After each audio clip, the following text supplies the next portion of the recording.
இன்னைக்கு உங்களுக்கான மெசேஜ் என்ன அப்படின்னு டேரோ கார்டு யூஸ் பண்ணி பார்க்க போறோம். இன்னைக்கு உங்களுக்கு வந்திருக்கிறது இந்த கார்டு. இந்த கார்டு டேரோல 19வது கார்டு, சன் கார்டு அப்படின்னு சொல்லுவோம், அதாவது சூரியன். இந்த கார்டை பார்க்கும் போதே உங்களுக்கு தெரியும், பிரகாசம், வெளிச்சம், சன்ஃப்ளவர் நிறைய பார்க்குறோம். அது சூரியன் போற பாதையிலேயே திரும்பிக்கும்.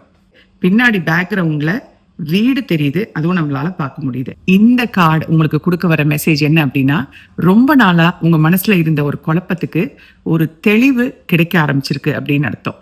முழுசா நீங்க டெசிஷன் எடுக்கலைனாலும் தெளிவை நோக்கி நீங்க பயணம் பண்ணிட்டு இருக்கீங்க. இந்த கார்டோட பேக்ரவுண்ட்ல வீடு தெரியுது பாத்தீங்களா?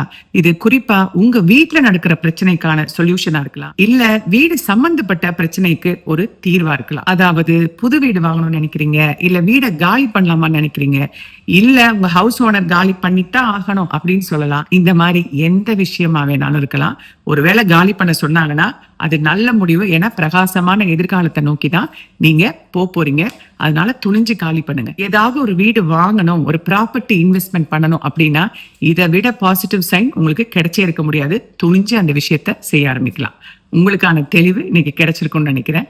உங்க ஃப்ரெண்ட் கிருஷ்ண. அப்புறம் ஒரு விஷயம், மறக்காம சப்ஸ்கிரைப் பண்ணுங்க. நோட்டிபிகேஷன் பட்டனை கிளிக் பண்ணீங்கன்னா டெய்லி உங்களுக்கு கைடன்ஸ் உங்களை தேடி வரும். ஷேர் பண்ணுங்க.